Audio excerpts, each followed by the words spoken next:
We are live for UFC 295. Join us as we bring you the top 3 fights, including Jiri Prochazka versus Alex Pereira for the light heavyweight title. Next. You're watching the Community MMA.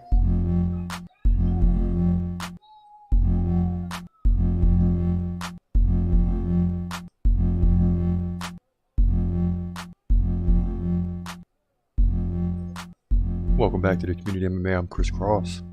Things getting ready to kick off here in the final 3 fights at UFC 295. First fight, Jessica Andrade versus Mackenzie Dern. And right now both fighters get introduced into the octagon. And, we're going with Mackenzie Dern in this fight, but when you look at the numbers, it's all Jessica Andrade. So it just comes down to, how this fight plays out. But we're definitely rocking with Mackenzie Dern. Mackenzie Dern 13-3, Jessica Andrade 24-12. Two fighters very capable of winning. It's Brazil on Brazil.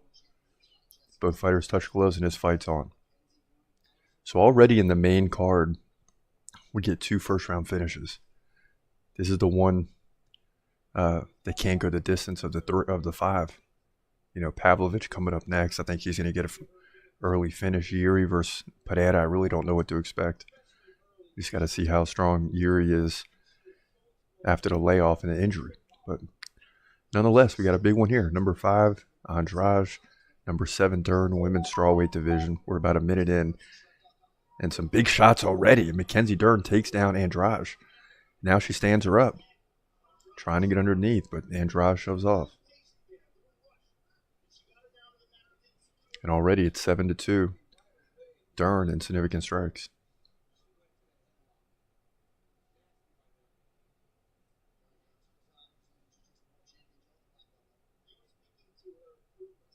And the good thing here so far is Mackenzie Dern is doing a good job moving, making it tough for Andrade, who comes in now with a big left, and Mackenzie Dern shoves her off.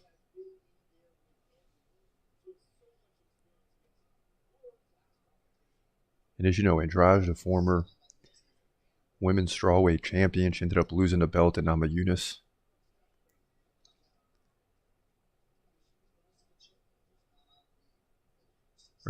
Won the belt against Namajunas, lost the belt to Zhang Weili in China.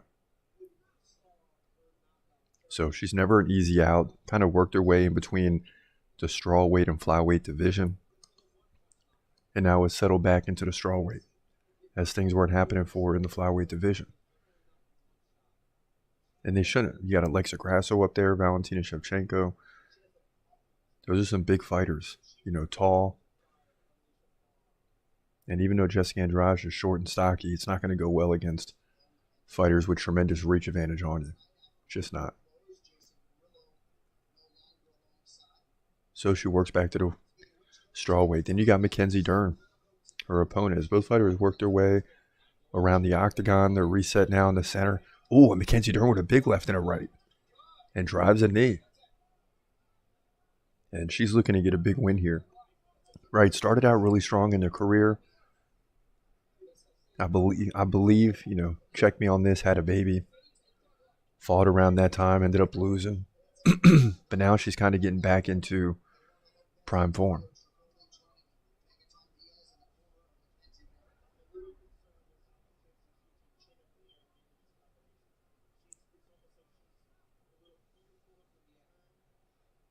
When Mackenzie Dern is zoned in, right? Remember, we took this prediction on just sheer guts of Mackenzie Dern and instinct, right? Normally we look at the numbers, make a decision. But in this one, we like Dern, and Dern's landing some big shots, left, right. And then she gets hit and goes down, gets right back up.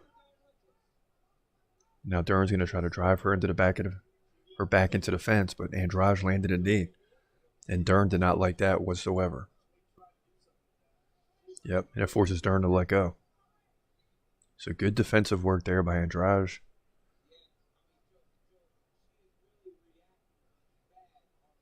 And both of these fighters, really capable of unloading at any time. As you see now, Dern landed some big shots, and they're both swinging.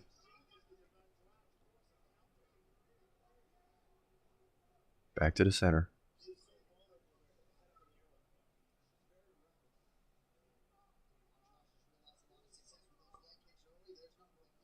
And Andrade already landed 11 leg kicks, make it 13. Jeez. That's not good for Dern.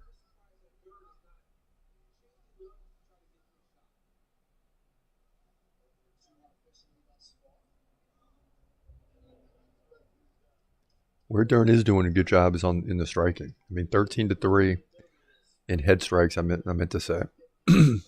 But it's Andrade trying to keep her off balance with the leg kicks.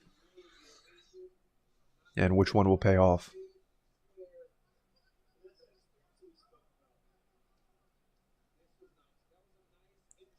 Final 20 seconds. Mackenzie gets the single leg, looking for the takedown here, but Andrade has good takedown defense here and shoves Dern off back into the center. So exactly what you would expect. Not going to be an easy fight for Mackenzie Dern. Ooh. Oh, Andrade chops Dern. She's going to get out of the round, I believe. But Dern in a little bit of trouble. And man, 26-24 for Andrade in significant strikes. But it was 13-5 in leg kicks for Andrade. 13-9 the other way for Dern in head strikes. Body shots almost equal. In a really close round there. And that big shot that dropped Dern here could really give it to Andrade. That might have been enough.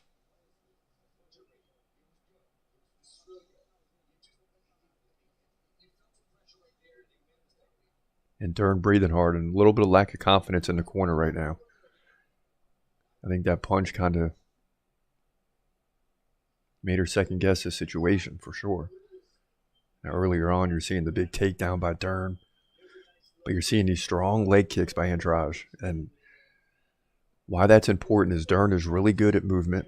She's really good at keeping her head off the center line. But if you keep working the legs and it slows her down, it changes all that. And I think that's what Andrade is going for.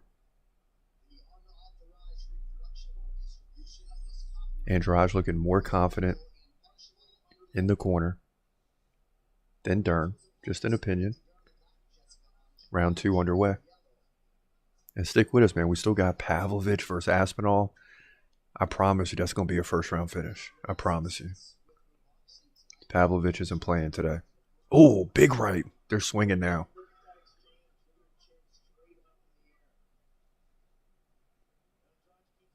First 30 seconds, quick start here for Andrade and Dern.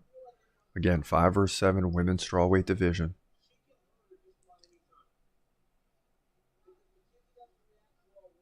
And another leg kick by Andrade. 4:20 left in the round.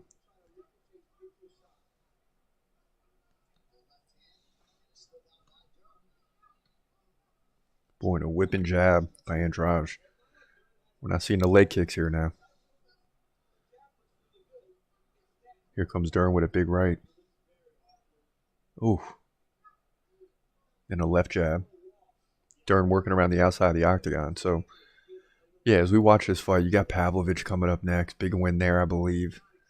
Hopefully Jiri makes a big comeback tonight. I mean, any guy that's coming off of what he came off of, though, is a lot of question marks. And you're not taking on an easy fighter in Alex Pereira, that's for sure. A guy that's tough at middleweight, even stronger at light heavyweight. So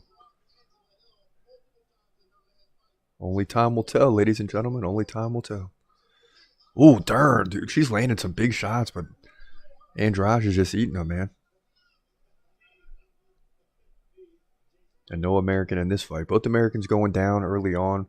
Trump in attendance. He walked in. Crowd's been going crazy, chanting USA. You had 2 big USA fighters. Americans in the first 2 fights. They both got dropped in a minute, though. Or not in a minute, but in the first round.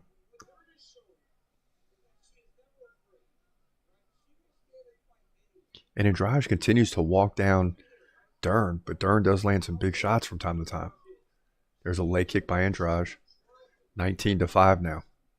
Oh, big left by Andrade. Dern goes down. And she's on her butt, and Andrade says, "Gets up. Get up." Halfway through round 2, and Mackenzie Dern taking some shots right now. Yeah, she is flailing. Oh, boy. Oh, come on, Dern. Andrade is tough, man. 2:15 left, round 2. Nearly a spinning back fist. And it seems to me like Dern's in trouble, but she lands a big right. Now a left and a right. Oh, Dern goes down. I missed it. Gosh. And Andrade won't take it. She says, get up. And Dern's standing. But for how long? And Andrade coming forward. Dern's in trouble. Takes a left, another left. And Dern goes down. And that's it. Jessica Andrade beats the chest. And she's going to jump on top of the octagon. And wave to all the big names in attendance. Trump.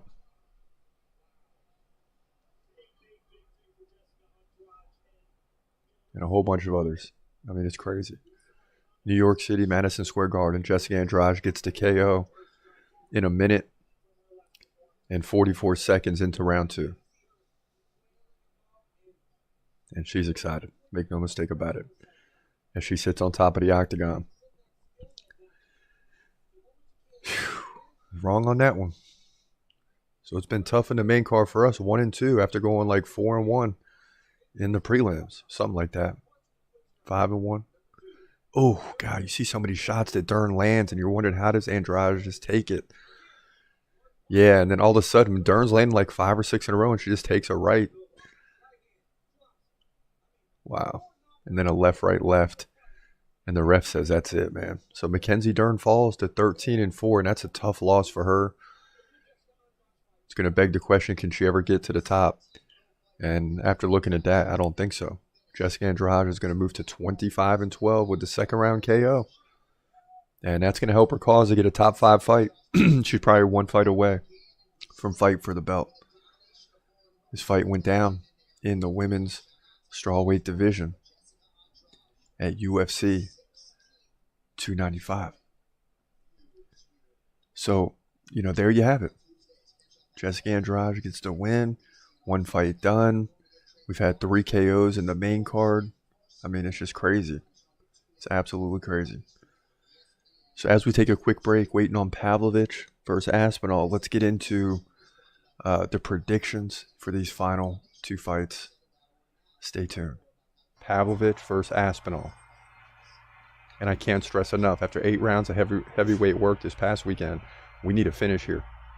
And, you know I'm liking Pavlovich. I think he should be fighting John Jones, but he's got to get through Aspinall first. And Aspinall is a big boy. In the heavyweight division at UFC 295, you got Pavlovich versus Aspinall. A big heavyweight showdown. Pavlovich is 18-1, Aspinall 13-3. And believe it or not, Aspinall is a slight favorite, despite Pavlovich being one of the best heavyweight fighters in the division. Now, Aspinall is 2 inches taller at 6'5". He's 30, Pavlovich 31. They're both in their prime. Aspinall's given up 6 inches in reach to Pavlovich. Pavlovich fights left-handed. Aspinall fights right-handed. These guys are both very active, which makes this definitely an exciting fight. 8.7 significant strikes per minute for Pav. 7.7 for Aspinall. I mean, that's ridiculous. Aspinall can also land takedowns, like over 1 per round. So that's going to be important for Pavlovich to defend those, because that's the key to Aspinall's victory. But he defends them 75% of the time. He has yet to lose. Well, actually, I'm sorry. He did lose in the UFC to Alistair Overeem back in 2018. But since then, he's won 6 in a row, including 6 straight KOs against Blades, Tuivasa, Derek Lewis, Shamil Abdurakhimov, Maurice Green, and Marcelo Gom. So he's just finishing people. Aspinall's been up and down, but more up. Already beat Marcin Tybura in the last fight by KO. By the way, he's got 100% takedown defense. That shouldn't matter, though. He did lose to Curtis Blades by KO in the first round. 15 seconds in. That's wild. But he also beat Volkov by submission, KO'd Sergey Spivak, and subbed Andrei Arlovsky. And it's amazing to me that Aspinall's the favorite here. To me, Pavlovich is the future heavyweight champion. This is a guy that John Jones does not want to fight. And I know Aspinall's a big dude. He's capable of winning this fight, no question about it. But Sergey Pavlovich, again, is the future. He's got that one blemish on his record against a very good fighter, and that was his first UFC fight. Could very easily be 19-0. But to me, Pavlovich is going to win this fight. He's going to defend the takedowns. He might get taken down once, but he's going to win the other 2 rounds in dominant fashion. So I look for a dominant victory for Pavlovich. 6 KOs in a row could come to an end here. But this guy KOs people, so I wouldn't be surprised if that happens to Aspinall, who did get KO'd by Curtis Blades. I look for Pavlovich to win one way or the other with dominating force to move to 19-1 here, heavyweight division, UFC 290. Yeah, so we definitely like Pavlovich to win this fight. I mean, as I said in the prediction, John Jones doesn't want to face this guy. Not because he can't beat him, but he knows he's a real heavyweight with some real power, and he's not going to be easy out. It's going to be a battle where anything can happen, and John Jones wants no part of it. Easier to fight Stipe. More likely to win that fight. But then again, he beat Cyril Gane. Didn't see that coming. I mean, I saw it coming, but he thought that would be a real tough fight. John Jones made it look easy. Now, in the main event, and it was supposed to be John Jones and Stipe, but that fight fell through.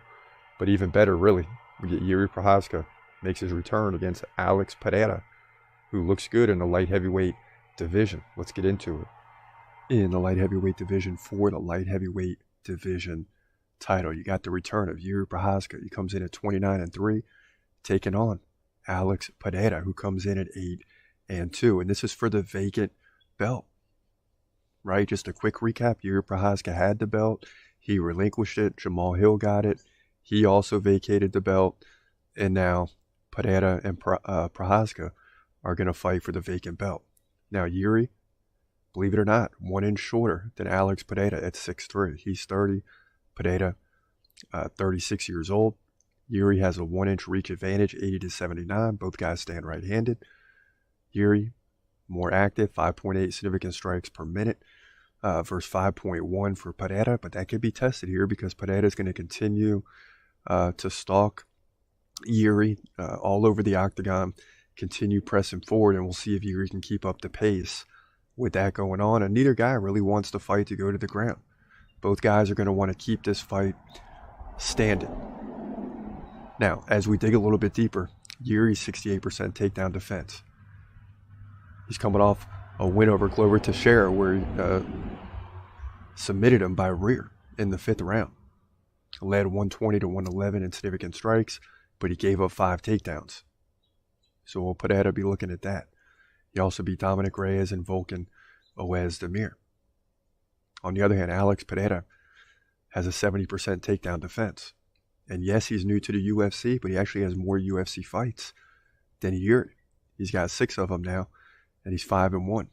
Most recently beating Jan Blachowicz by split decision. He lost to Adesanya and beat Adesanya. So he's 1-1 against him. That's a middleweight. Everything prior to his middleweight, right? Sean Strickland win, Bruno Silva, Andreas Michailidis. So the Jan Blachowicz win is the only thing we got to go off of. And he led 70-52 in significant strikes, gave up 3 takedowns. So both of these guys give up takedowns, but they want to stand and strike. And you see, even for a guy like Jan Blachowicz, the numbers come way down against Pereira. That's going to be the whole question mark of this fight is, can Jiri keep up the pace? When you ask yourself how this fight's going to play out, can Jiri keep up the pace that he's used to or not? And guys like Pereira, just like Sean Strickland too, can cause problems with those numbers, which we heavily rely on. But you also got to look at the fact that it's a different pace from Pereira. He's going to have that lead leg up. He's going to keep you off balance. He's going to continue to press forward, and that's going to create problems. But listen, we got Jiri Prochazka on the do list, even though he's been injured, for a reason. Right? He's up there in the top 10 for a reason. Because he's a bad dude. And I don't care about the injury. I don't care about none of that. This guy's coming back for what is rightfully his. He's not going to let Alex Pereira gain the belt here. So I like Jiri Prochazka just on sheer heart. Forget the numbers, right? He's going to find a way to win this thing, and I think he's going to get the finish, to be honest with you. for his 30th professional win. So forget the numbers in this one. Jiri gets the finish. He moves to 30-3. Pereira falls to just 8-3. Here in the light heavyweight division for the strap at UFC 295. Yeah, and that's the thing is, when you look at this fight, Alex Pereira doesn't back up. He's going to have that lead leg forward. He's going to be kicking it straight ahead. And Jiri doesn't stop coming forward. So something is going to happen here. And although Pereira is very patient, Jiri's going to push the pace. He's going to also be putting himself in a tough situation within striking distance of Pereira, which makes the fight interesting. But I still think Jiri ends up getting the finish. I mean, he likes to be up close and personal. And that does play into Pereira's game. And Pereira packs a punch, man. You got to give it to him. He lands one, you're in deep trouble, as we saw against guys like Sean Strickland and Adesanya. So definitely a big-time fight. Someone is walking out of there with the title. And could Alex Pereira gain both the middleweight at one point and then now the light heavyweight? That's what's on the line for him. And Jiri's just trying to get his belt back so he can face Jamal Hill in what will be a blockbuster. All right, welcome back. This is your boy Chris Cross. We are live UFC 295. And we just witnessed Andrade KO Dern. Dern attempted to land takedowns but couldn't do it. She just couldn't do it. Ended up getting finished. I'm surprised. I thought she had more in the tank than that, but Andrade is that good. Next up, Sergey Pavlovich takes on Tom Aspinall in a big heavyweight showdown. Interim belt on the line. And will John Jones still fight Stipe, or will he be forced to fight the winner of this fight? That's what's at stake. That is what is at stake. But we got a little bit of time, right? We got a little bit of time, about 8 minutes before this fight starts. So let's look at how we got here. Some big fights going on tonight. We've had 3 straight KOs in the main card. So let's look back on some of these reactions. Stay tuned. We'll be right back after this. And it looks like Emmer's going to start this thing with a leg kick and a right. Both guys in the center of the octagon. Nice leg kick by Bazookia. Early on here, both guys feeling each other out. And I like Emmers with that front leg strike. That's nice. Another leg kick. Nice. That's definitely going to keep Bazookia off balance. When he comes in with a left and a right combo. Okay, Emmers. Ooh. Dodges a left and a right hook. So Emmers moving well. And landing kicks early here. Emmers comes in with a big right. Hammers. Woo! Jamal Emmers. 49 seconds. That's how you start this thing, and he's fired up. Wow. What a finish, man. Big right. Drops Bazookia. And he's going to move to 20-7.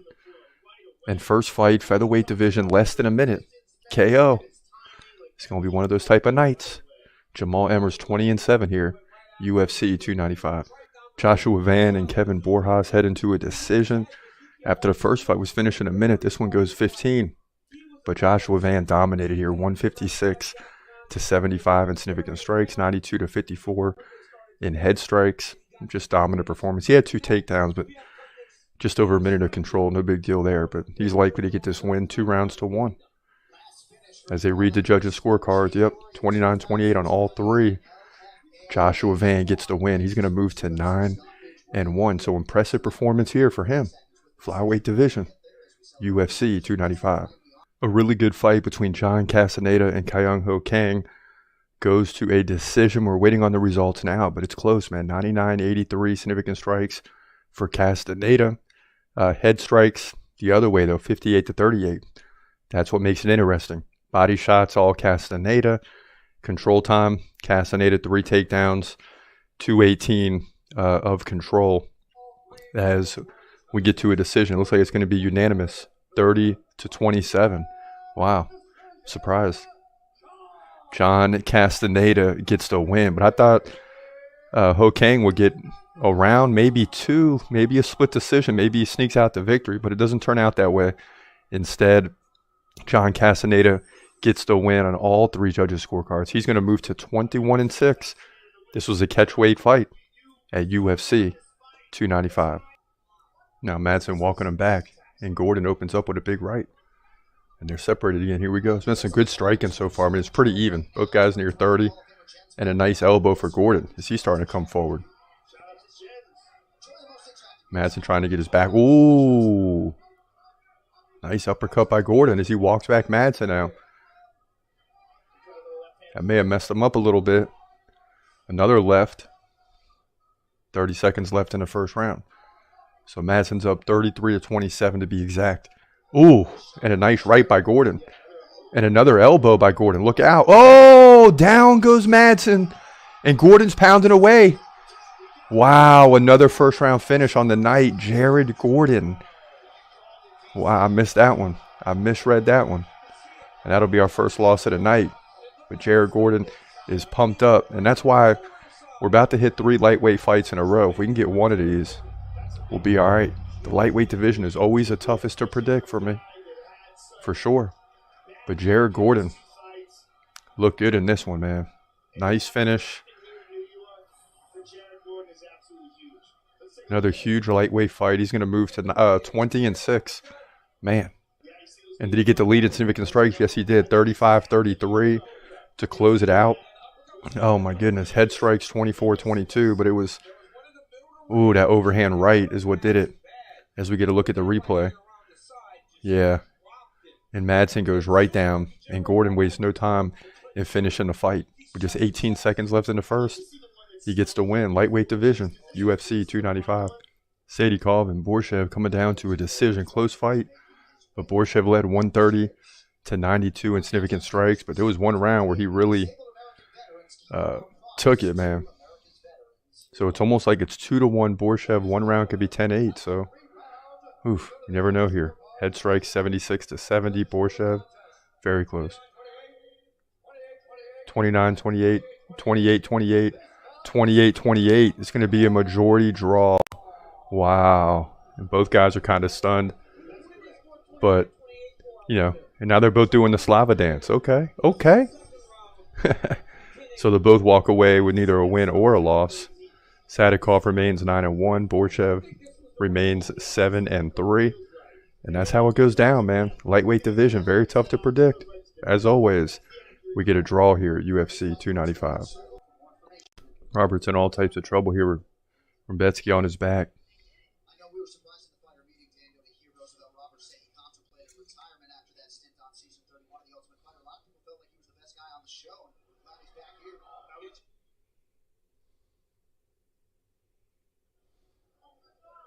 Slap Road to the title season 2 debuts Wednesday, November 15th, 9 p.m. Eastern Time. Tune in to see the next wave of slap fighters run a chance at a power slap title. Now Rumbetsky controlling the back of Roosevelt Roberts. Both guys on their back with Rumbetsky on the bottom.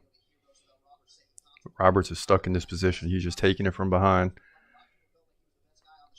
Ooh, and now Roberts looks to switch. Oh, look at the armbar. Oh, boy.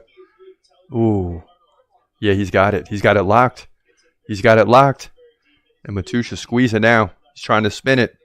Look out. Oh. Wow, it's over. And Roberts taps. And that was kind of an awkward finish there. You know, from the crowd perspective, they couldn't really see it. But Rumbetsky just comes in and continues to dominate. The winning streak continues. This guy's 20-1. Lightweight division. So you got a guy here that's on the rise. And make quick work of Roosevelt Roberts, as he should. Right, as he should. And this guy's short, stocky, tough on the ground. And he almost looks like a Michael Chandler. Kind of built like him. And you see this. Roberts has his right arm stuck in there. And now we're going to see the flip here. Oh, yeah. Okay.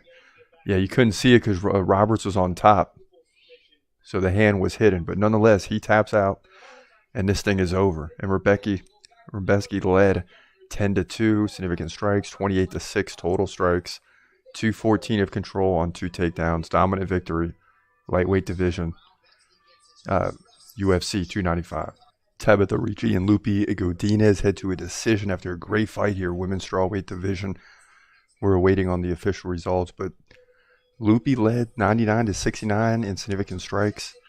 So a fast pace for her. Both fighters with 100% takedown defense. So that means no takedowns on either side. And head strike's kind of the same. Loopy led by 30, so she should get this victory at least 29-28. Could make an argument for 30-27, but Ricci likely gets one round. We'll see. Yeah, we're looking at the numbers here on the screen as well. Same. Head strike's a little different, though, 85-53. So we'll see if they update those on the official stats. But, you know, either way, Loopy came in and very fast pace. Very fast pace on the feet. Very active, as we thought she would be. And Tabitha Ricci's no joke. I mean, this was not an easy prediction. Two shorter fighters, low to the ground. And they both did a good job defending the takedowns, keeping the fight standing. And as expected, this fight goes to a decision. It's taken a little while for the judges' scorecards. So that leads me to believe a potential split decision. All right, welcome back to the Community MMA. I'm Chris Cross. So Lupi Godinez ended up getting a split decision victory in that most recent fight that you saw there from the reactions earlier. Now, right now, we got Sergey Pavlovich and Tom Aspinall getting introduced into the octagon, and this fight has big implications, right? You got John Jones as the champ. He wants to fight Stipe, but he's out. So Pavlovich and Aspinall are fighting for the interim title. And as I said, this is going to be an easy victory for Sergey Pavlovich. Watch how easy this is, okay? First round KO. And they got the odds 50-50. I mean, it's crazy to me. Pavlovich 18-1. Now, he's been running through everybody, right? Tom Aspinall is on the rise too.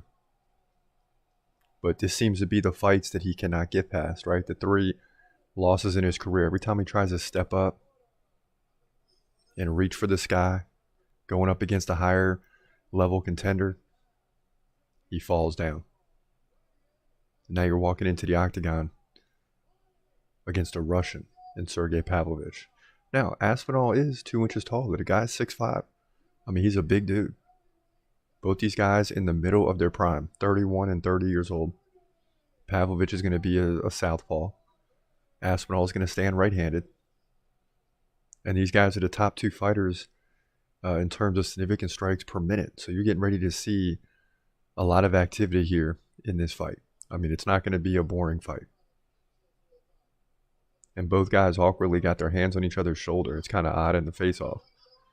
And everyone's laughing. It's like, what's that? Donald Trump in attendance. Kid Rock in attendance. Everybody's there. Justin Gaethje, Dustin Poirier. All the big names. Now you see Kid Rock right there behind Sergey Pavlovich. So he's going to sit down and watch this fight. This is not one you can be in the bathroom for getting your popcorn, right? I mean, this fight's on. Both fighters touch gloves. First 5 seconds gone. Nice leg kick by Aspinall.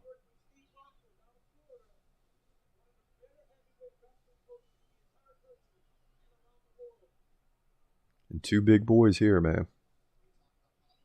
Interim UFC heavyweight title on the line.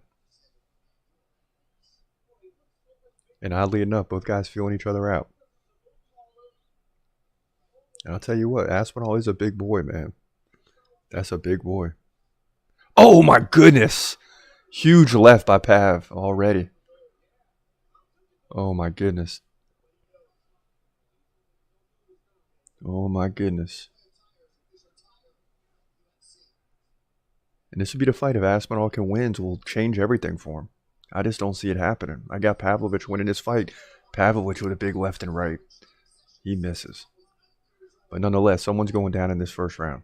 Please believe it. Ooh, a big left and right. Oh, Pavlovich goes down. Aspinall's pounding away, and that's it. That's it. Tom Aspinall is the interim heavyweight champion. No. No, I read that one completely wrong. Oh, my goodness. Well, I wasn't totally wrong. I said it'd be a first-round KO. Michael Bisping going crazy in the stands. Unbelievable. Tom Aspinall is crying. And he should be, man. This is a big moment for him. I mean, this is the fight that a lot of people believed he couldn't win just because of what Sergey Pavlovich has done. He's running through people. And when you see Tom Aspinall in this fight, this guy is huge, bro. His upper body is ridiculous, and he's 6'5". So here comes a replay. Boom, boom. Oh, yeah, Pavlovich is already in trouble. He takes another right and a hammer. 3 hammers. Forget about it. Okay, there's a left over the top, followed by the right. Boom. Pavlovich goes down. Wow. That was his second pair. All right, here we go. We're going to see it from the beginning. Aspinall comes in with a big right. Boom. And now Pavlovich is looking awkward. Then he takes a left and a right. He goes down. 1, 2, 3 hammers to finish it off. Wow. 4 straight KOs here in the main card. And you know Madison Square Garden is loving this. And guess what? There's almost a 99% chance we're going to see another KO in the main event. But I'm in shock. Let me know what you think. I know some of you guys are like, yeah, I told you Aspinall was going to win. This, that, and the third. But I don't think anyone really believes that. So he fights in London. He gets a big victory. And then he's taking on one of the best rising heavyweights in Sergey Pavlovich, a guy who I said that John Jones does not want to fight. Well, I can tell you now, I think John Jones will whoop Pavlovich. Tom Aspinall deserves a shot at the title. And it's clear that after seeing that, he's the next best guy behind John Jones. I mean, it's clear. Wow. Wow, wow, wow. Unbelievable. I guess are they gonna say no, it's not and new because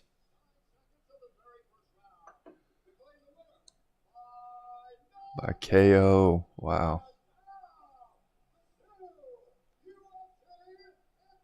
All right, so he doesn't get the traditional and new, but he's holding his emotions in. So Tom Aspinall, man, 14-3, interim champion.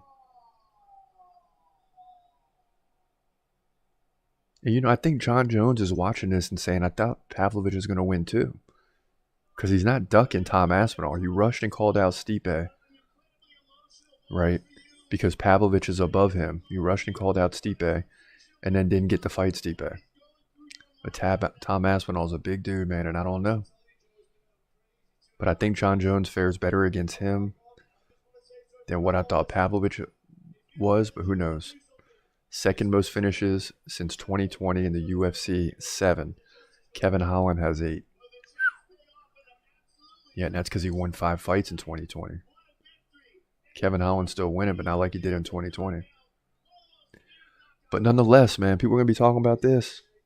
People are going to be talking about this. Unbelievable, man. I can't believe it. I can't believe it. I was ready for a first round finish, but not from Tom Aspinall. That's crazy. All right, so as we await the main card this past week, 3 huge fights were announced. I mean, I'm talking about 3 huge fights. And what we know now is Hamza is not fighting for the title. That's the bottom line. It's not going to happen. But instead, you get Sean Strickland versus Dricus du Plessis. That was one of the 3 fights that was announced. Let's get to those right now. Stay tuned for Jiri Prochazka versus Alex Pereira.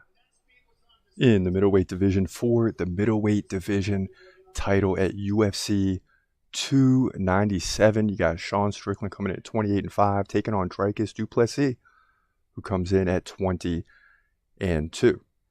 So let's get into this. This is going to be a great middleweight title fight. Anything can happen. Both guys stand 6'1". They're the same height. Both guys have a 76-inch reach.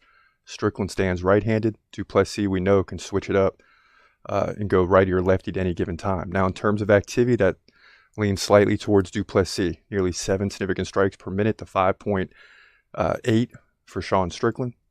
In terms of the takedowns, Sean Strickland gets like 1 over the course of 3 rounds, maybe 1 in a 5-round fight. Du Plessis can land 1 on average per round. So advantage goes to Du Plessis in both takedowns and significant strikes per minute. Now, Sean Strickland has an 84% takedown defense. That will help here. And he gets those defense situations in terms of, stopping the takedowns. He's got that lead leg, always going forward. It's hard for guys to go in. When they go in, they can't get the takedowns. Now he's on a roll, right? He beat Israel Adesanya for the belt. He beat Abus Magomedov by KO. Beat Nazaruddin Amavov by decision. But before then, he struggled a little bit. Lost to Jared Cannonier and lost to Alex Pereira. So it's not like he's unstoppable. He's capable of being beat. And to me, he won't be champion very long. Whether it's this fight or the next one, he's going to lose eventually. Now, Du Plessis has a 40% takedown defense, but that won't hurt him too much in this fight. He's coming off several wins in a row, right? Against Robert Whittaker by KO. Derek Brunson, KO. He submitted Darren Till and beat Brad Tavares by decision. So this guy wins, right? 20 out of 22 times. And in this matchup, it's real simple to me. I'd love to see Sean Strickland win because I think that'd be an easier matchup for Khamzat Chimaev. And you know how I feel about Khamzat. But the fact is Du Plessis is just a better fighter. And since he had the nose surgery, he seems to be breathing better. He looked great in his last fight against Robert Whittaker. Dropped the former champ in the second round by KO. So to me, this is an easy one. He's more active. He lands more takedowns. And he's highly likely to steal the belt from Sean Strickland. Now, Sean Strickland creates matchup problems for any opponent.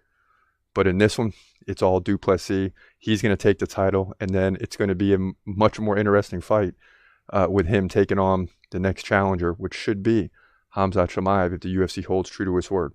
But in my opinion, Du Plessis wins this fight, likely by KO. Sometime in the third or fourth round, he'll start to tire Strickland down. Could be earlier, but likely a KO by the third or fourth round. Du Plessis steals the belt to move to 21-2, middleweight division for the middleweight title at UFC 297.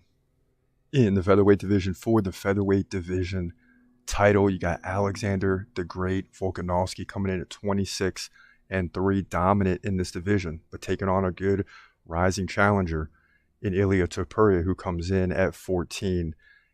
So let's get right into it. Topuria 1 inch taller at 5'7", but he's given up 2 inches in reach to Volkanovski, 71-69. Both guys stand right-handed. In terms of activity, it's all Volkanovski, 6.2 significant strikes per minute to 4.4. In terms of the takedown game, that's Volkanovski. Actually, it's very close. It leans Topuria, but both guys land about 2 takedowns over the course of 3 rounds. Topuria, though, 92% takedown defense. Volkanovski, 70% takedown defense. So both guys really well-rounded, very close in takedown average. Topuria is going to defend a lot of takedowns here, but even if it stays standing, that still leans toward Volkanovski. Now, Volkanovski has went up to face Islam Makhachev for the belt, right? In the last fight, though, he got KO'd. He got knocked back down to earth in that one, but he took it on late notice. Prior to that, he beat Yair Rodriguez, held on to the belt by KO, lost to Islam Makhachev by decision when he was well prepared, and beat Max Holloway time and time again by decision. The one thing you see with Volkanovski is he's a high output guy. He lands a lot of significant strikes, especially in featherweight division fights. Now, Topuria, on the other hand, is undefeated, right? He's 14-0. Now, he's coming off wins over Josh Emmett, decision. He submitted Bryce Mitchell. That was a big one. Beat Jai Herbert by KO and Bryce Hall by KO.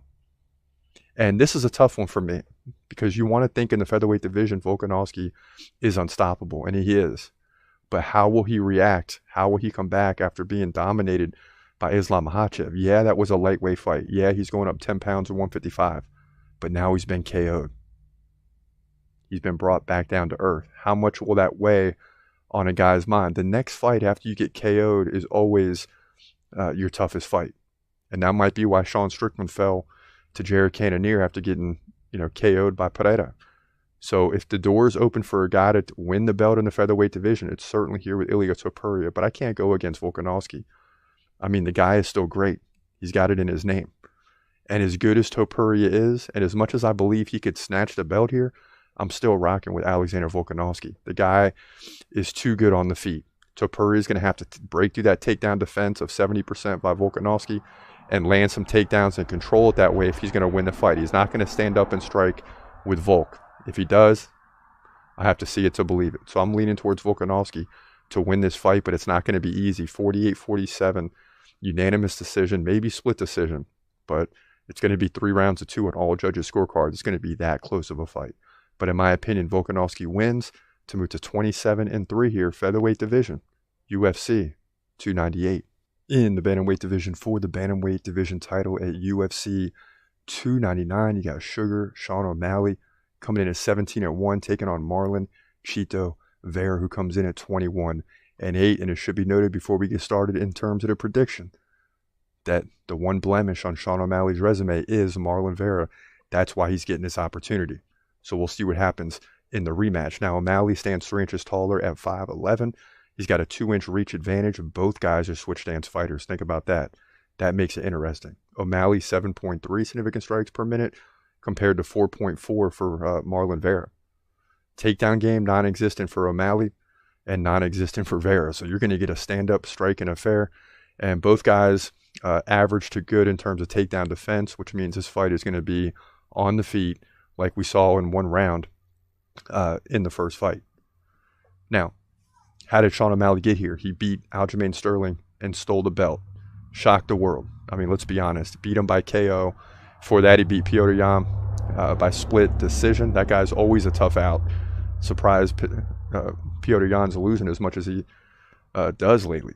He also beat Raulian Paiva by KO. He KO'd Chris Moutinho and KO'd Thomas Almeida. But there's still a lot of questions to be answered, and this fight's definitely going to be in Sean O'Malley's head, where he lost to Chito Vera last time. Now, Chito Vera, coming off the win over Pedro Munoz, lost to Corey Sandhagen. That's why it's tough that he gets this fight. But it was a split decision. For that, he beat Dominic Cruz, right? KO. Rob Font, decision. Rob Font was really good back in 2021, 2022. Still good, but even better then. KO'd Frankie Edgar and beat Davey Grant. So Sean O'Malley and Vera last fought in August of 2020, right? And it was a short 1-round fight. Marlon Vera led 18-10 in significant strikes. O'Malley went down with an injury, but to me, he also got KO'd. I mean, you can make the argument either way. O'Malley was in trouble before the injury anyway, so it makes for an interesting fight. But now O'Malley is the champ. He's going to be talking a lot of trash before this fight, and he's going to back himself into a corner and force himself to come through, you know, and back up all the talk that's going to go into this fight, because there's going to be a lot of talking. And in my opinion, I think he will. I think he's going to back it up. It's a stand-up striking affair. Eventually, Sugar Sean O'Malley will find his way through Marlon Vera, right? O'Malley's going to be around a while. Why is he not fighting Merab Dvalishvili or someone like this? Because Marlon Vera beat O'Malley. So they want to race Vera to the top and give him a chance and see if O'Malley can respond. Is he a true champion? Because a true champion wins his fight. And that's what O'Malley is. I like O'Malley to win this thing, likely by decision. It's going to go the distance. It's going to be close. But I'm going to say 49-46, a couple of 48-47s, something like that. Sean O'Malley gets the win on significant strikes. He'll win 3 or 4 rounds to keep the belt and move to 18-1, in my opinion, bantamweight division for the title at UFC 299. Welcome back to the Community MMA. I'm Chris Cross. So you get those 3 big fights announced this week. Quite frankly, a wild week. You know, we're trying to get the predictions done, and then boom, Dana White drops these fights on us. So there you have it, man.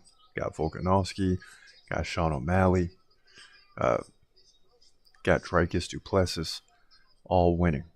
Make no mistake about it. And as we get ready now for the main event, right? You got Jiri Prochazka versus Alex Pereira, a big-time light heavyweight showdown for the strap. And it's exciting that Jiri's back, and I hope he pulls this thing off. I hope he pulls this thing off. So as pull up these rankings, right? Right now you got Jiri at number 1, Alex Pereira at number 3.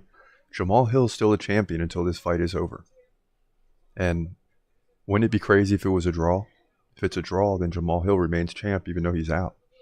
And he's, quite frankly, relinquished the belt. As we look at the picks tonight, you know, up until Pat Sabatini, we were 5-3. Then we got Saint Denis and lost Stern and Pavlovich. So now what? We're 6-4, 6-5. No, 6-4. Yeah, so we'll take that. We'll take that. Things are looking good. And then as we peek into the dude list, You see it right there. We maintain that Yuri's one of the best. Number 4 overall right now. You got Hamza 1, John Jones 2, Islam 3, Yuri at number 4. And let me just peek. Do we have Pavlovich in there? Yeah, we have Pavlovich at 20. So we got to get Pavlovich out of there now. Might have to put Tom Aspinall up in there. You might have to get... Tom Aspinall might be in the top 17. We'll have to wait and see. But right now, Jiri Prochazka and Alex Pereira doing the walkouts. So we're waiting another 3 or 4 minutes for this fight to happen. Pereira's already in the octagon. He's 8-2. Don't let the record fool you, right? Not a lot of MMA fights. Fought in kickboxing and other areas for the majority of his career. He's now 36 years old. So he's exiting the prime, if that's even possible for him. Jiri Prochazka right in the prime. But coming off the shoulder situation, we'll see. You know, will Jiri be the same? I mean, the guy's 29-3, but we haven't seen him in a year, so we just don't know. Now, in terms of activity, that slides to or leans Jiri Prochazka 5.8 to 5.1.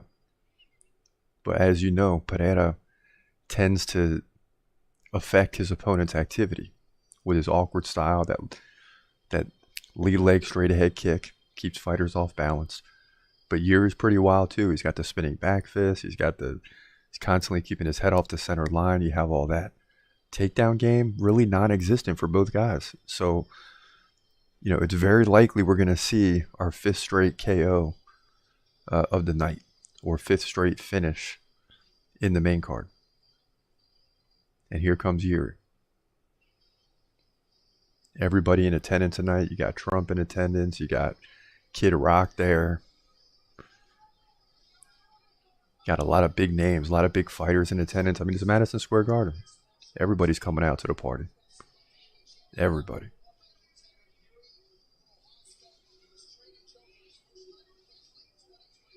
So here comes Jiri with the entourage. He's looking focused, man. He's probably excited. Not being in the octagon for a year. This guy's excited. Make no mistake about it. So some people weighing in. Harry Max says, I'm going to give you $100. I'll believe that when I see it. Earlier, IG saying, what a KO sequence in terms of Andrade. I mean, what a KO sequence in all 4 fights. Unbelievable, man. Unbelievable. Alex Pereira waiting patiently. Big opportunity for him. Boy, he looked intimidating in the face-off with the red paint. And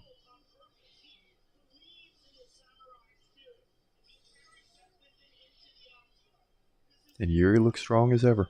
So we'll see.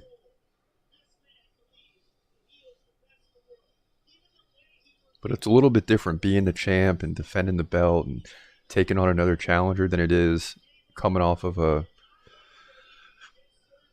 1-year layoff and having to relinquish the belt, watching Jamal Hill get it. Then Jamal Hill goes down. He relinquishes the belt. So you have all that going on. Jiri Prochazka, 13-fight win streak, 23 first-round finishes. Goodness. Finished 28 of 29 wins, 25 KOs. Gosh. It's just unheard of.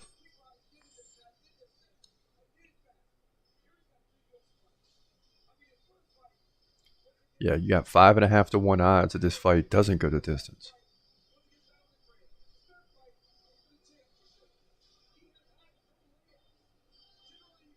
So very likely to get a finish in this fight. At least that's what everyone's believing.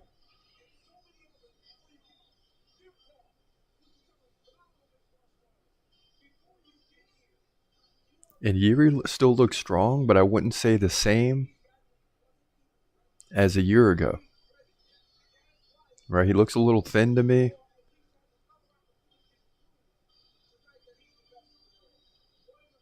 And his body just looks a little different.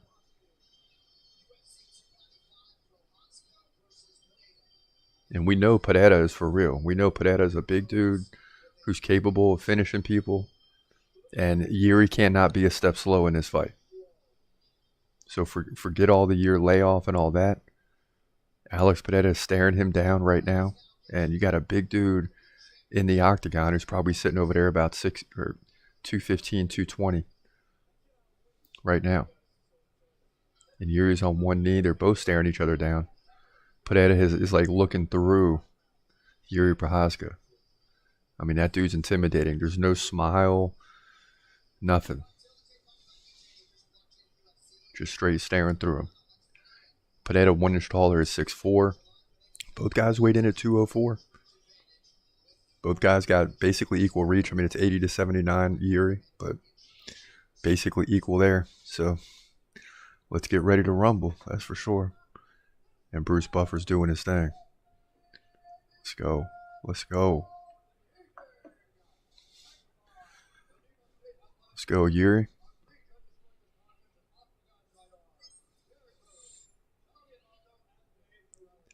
And it's big for Jiri, you know. I mean, if he can get the win here and give himself another 6 months of recovery, he's going to get back to his, prime form. But he's got to find a way to win this fight against a very worthy opponent who people believe is the next light heavyweight champ, because he just had trouble squeezing down to 185. Especially when you're getting up to 36 years old, it's even harder to squeeze down to that type of weight. And now he's more comfortable at 205. And on the other hand, everybody wants to see Jiri versus Jamal Hill. And that's exactly what's going to happen. So if Jiri wins this fight, he probably doesn't fight for another 6-8 months, maybe 10 months. We're talking all the way through next summer before Jamal Hill can return. And that's the fight that everybody wants to see. But Pereira can end that storyline real quick. It's boom. Let's go, dog. Let's go.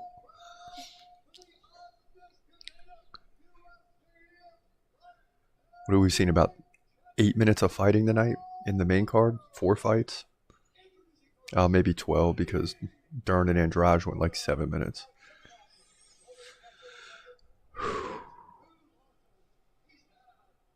Fans cheering for Alex Pereira. He's the favorite.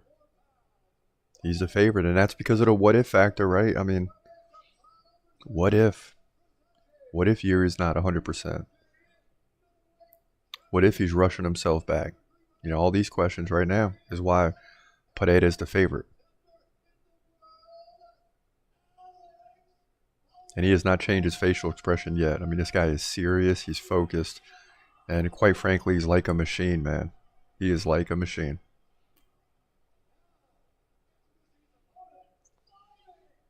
Let's go, Jiri. Come on, Jiri.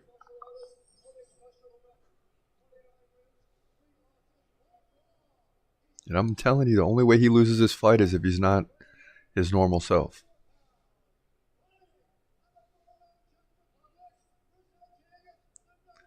Let's go. Let's go. Yes, sir. Been gone for a year. He's still number 1. Jiri Prochazka. Let's go, bro. Come on, man. Play with it. Both guys standing face to face, center of the octagon, and it's about to get real in about 15 seconds. Yeah. This is crazy, man. These two guys are staring each other down, man.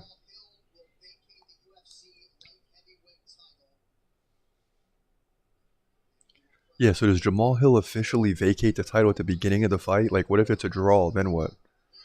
So I'm not sure how that works, but basically Jamal Hill vacates the title, it seems like, and you got Jiri and Alex Pereira throwing down. And Jiri switching stances from righty back to lefty. And both of these guys are going to cause problems for each other. Jiri standing southpaw.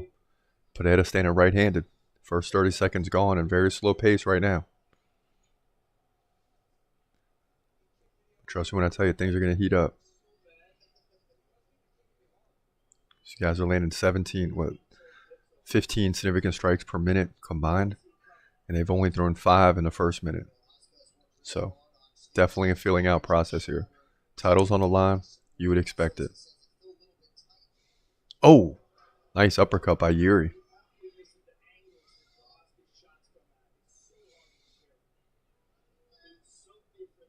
And what I want is, oh, Pereira takes down Jiri with a leg kick.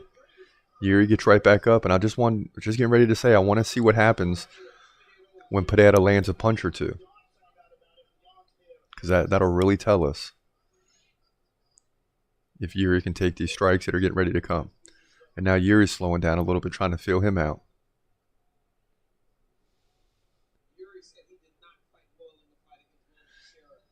And Jiri with a straight leg kick, he misses. And now Pereira kind of getting in his zone with the leg kicks. Yeah, already Pereira's causing problems for Yuri's leg. Goodness gracious. Another leg kick. Ooh. And you see other fighters like Dustin Poirier against McGregor, man, just take a guy out of the fight early with those leg kicks. Now Jiri's standing right-handed, so he's switching his stance up.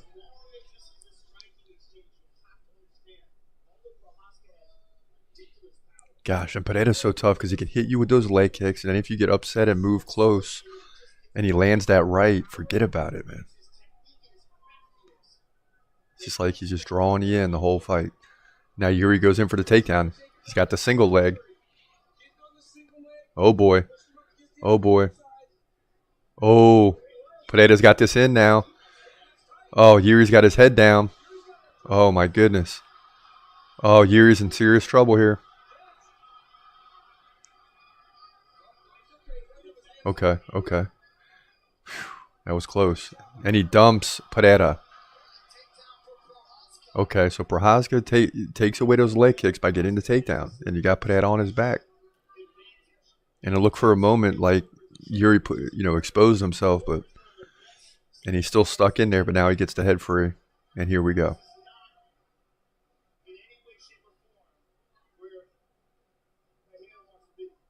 And this is key for Jiri. Yep. Now Jiri trying to posture up. And this is Jiri's world right here. I mean, this is right where he wants to be. And you don't see it too often because usually he finishes people on the feet. But he can go to the ground.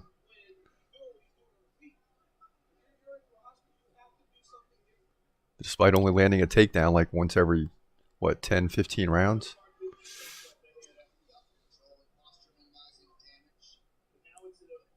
Pereira on his back. Good defense so far.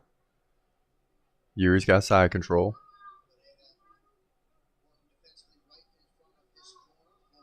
Okay, now he's back inside. All he's got to do is bring that right leg over and he's in a full mount. But time is running out here. 50 seconds left. Round number 1.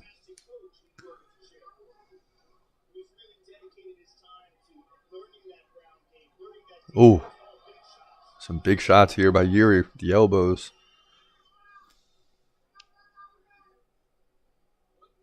And Jiri looking better and better every second now.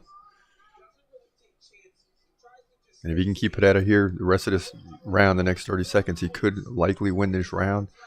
He has one takedown, and he's approaching. Now he's over 2 minutes of control. Pereira working his way back to his feet. Oh, and Pereira takes a left knee.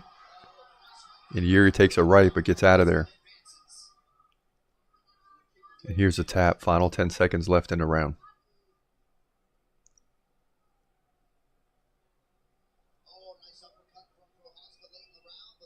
And both of these guys capable of, and that's the end of round 1, both of these guys capable of taking their opponent completely out of the fight, right? Pereira's trying to work the leg kicks. It worked in the first 2 or 3 minutes. And then Jiri got tired of that and went for the takedown and got it. So both of these guys very capable of doing things that take their opponents out of the fight. And man, Pereira's breathing hard. Usually in the corner, Pereira is not breathing too hard. He's breathing really hard right now. Jiri's standing up in the corner. He's not even sitting down. So if you're Jiri, you got to stay away from the big shots, and you got to continue to push the pace here. Gosh, look at those leg kicks, man. with a nice single leg takedown on Pereira. And he held him there for 2 minutes. All right, so we're approaching round number 2. 11-10 Pereira in significant strikes. Total strikes 17-6. You got 217 of control for Jiri Prochazka going into round number 2. So he's starting really strong. Both guys kind of could make a case that they won that round. You know, so that round could really go either way. You know, we're not going to know till the end of the fight, if it goes that far, who won that round. But I can almost promise you that somebody is getting the finish in this fight as we start round 2. And this is going to be a very important round to dictate the rest of this fight. Round 2 underway now. And again, a feeling out process. Slow paced, you know, first 20, 30 seconds here as we saw in round 1. Ooh, a nice left and a right by Pereira. That's the first 2 big shots we've seen. And really they were taps, but for Pereira, those are big strikes. Or at least for his opponent. 4:10 left, round number 2. Okay, and Jiri bouncing around. Now he dodges a kick. So that's a good sign. Oh, here comes Jiri with a left and a right. Now Jiri switching back from lefty to righty, back to lefty. Yeah, trying to keep Pereira off balance.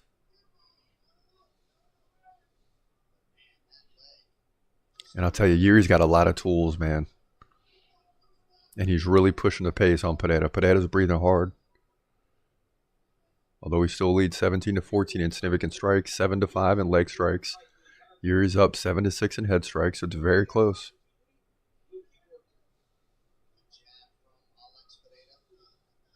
Ooh. Right leg kick by Pereira. Jiri says, good shot. These leg strikes, man.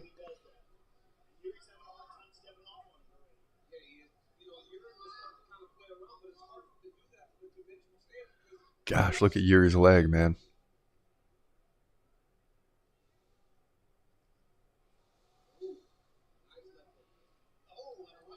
And a big right by Jiri. Here comes Jiri. Now he's going to push the pace in the corner. Ooh, big right by Jiri. Big left. Oh, Pereira's in trouble. And now Pereira's landing. Boy, these guys are going at it now. You know, and unfortunately for Jiri, he's got to take some chances now because those leg kicks are causing a problem. Now he's going to drive Pereira back into the fence. And this is going to have to be the game plan because you can see that the leg strikes are starting to slow Jiri down, right? He's not as active in terms of bouncing and moving. And he did that to Sean Strickland too, right? Started with those leg kicks and eventually, you know, it slows the guy down or causes him to get in too close. And another leg kick and Jiri switches legs. Whew.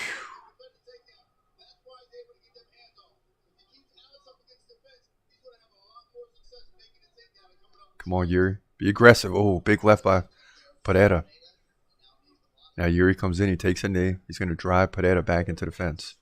25-25 significant strikes. Very close fight. But head strikes is where it's at. 14-9 for Jiri.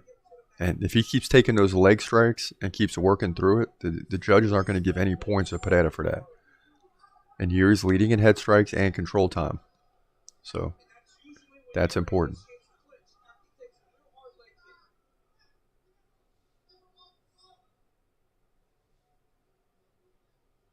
Jiri's starting to switch stances once again. And he lands a leg kick on Pereira. Pereira lands one back right away. It's like a chess match. Oh, big right by Jiri. Here he comes. Pereira's backing off. Oh! Jiri takes a left. Oh, no. Come on, Jiri. Oh, Jiri's in trouble. And that's it. They give it to Alex Pereira. I don't know that the fight should have been stopped. And Jiri doesn't look happy about it, but he's not arguing too much. And Pereira's on top of the coach's shoulders. He is the new light heavyweight champion. 2 belts. And that happened fast. I mean, like Pereira does in the past. He started landing some elbows with Jiri's head down. And eventually Jiri drops to a knee and the ref says that's it. And it's like, dude, come on. I mean, I got to see the replay. It just seemed like too quick of a stoppage, man. So Alex Pereira, in just his 7th UFC fight, has realized world titles in 2 Yep, and Jiri's congratulating Pereira, but he's still stunned. Not stunned like from the finish, just stunned that it's over. Okay, so Jiri lands a big right. He's coming in. He looks strong here. Boom, lands another big right. Okay, now Jiri takes a right. Takes a left. That dropped him. Okay, now he's going in for the takedown. And you're starting to see Alex Pereira start to drive the elbow. Why did they stop the fight, bro? Terrible, man. I mean, yeah, Jiri dropped the one knee, but then he's going in for the takedown, and Pereira's landing elbows, and then Pereira pushes him back and goes to get on top of him, but Jiri's not done by any means. Yeah.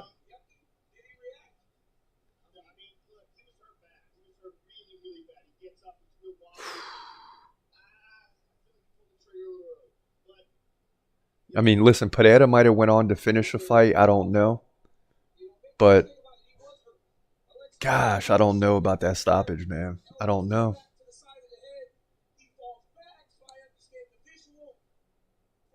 And I'm trying to mix that with the fact I wanted Jiri to win.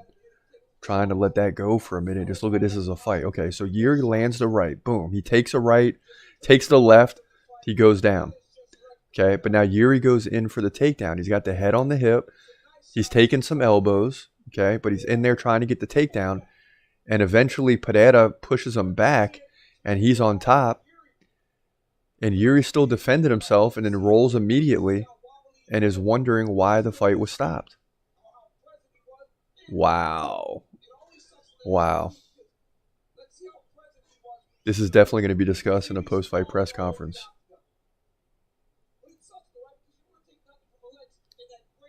Wow. Well, there was an immediate scramble from Jiri Prochazka. And generally speaking, Yeah, I mean, as soon as the fight was stopped, Jiri rolls like he got out of it, gets back to his feet immediately. I mean, I don't know, man. That's crazy. That is crazy. as a mixed martial arts pro, But Alex Pereira is the new light heavyweight champ. watching more history of You see Trump there in attendance. No Americans winning in the main card here in New York. And Alex Pereira's family's ready to celebrate. And here we go. We're going to get the and new. Dang, man. Got to give it up for Alex Pereira, though, man. This guy's a warrior, bro. And we just went 0-3 in the main card for the first time in a long time. Wow. By KO and new. Wow. Alex Pereira 9-2. Check this out. The guy is 9-2. 9-2. And he's won the middleweight and light heavyweight belt. And Hamza hasn't won the, I said Hamza will be the first 3-belt champ, but I don't. Seems like Pereira's on a quicker trajectory than him right now.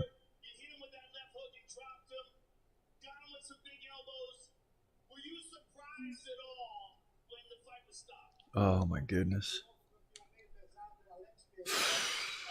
Early stoppage, man. That's crazy. But listen, it is what it is, man. That's how it goes in these fights. That's how it goes. Sometimes the refs got to jump in early and ruin the fight. That seems to be what happened here. Maybe Pereira would have finished him, but we'll never know. Jiri was on his back. He's going to be okay on the ground. And, man, it's disappointing. But nonetheless, Alex Pereira is the new light heavyweight champ of the world. He's won 2 belts, middleweight and light heavyweight belt. And he's not one of our favorite fighters, but we should consider putting him in the dude list somewhere. I mean, the guy's got 2 belts now, The guy's got 2 belts. But nonetheless, that's going to be a wrap. This your boy Chris Cross. This is the TCMMA podcast. Have a great day. God bless. Peace.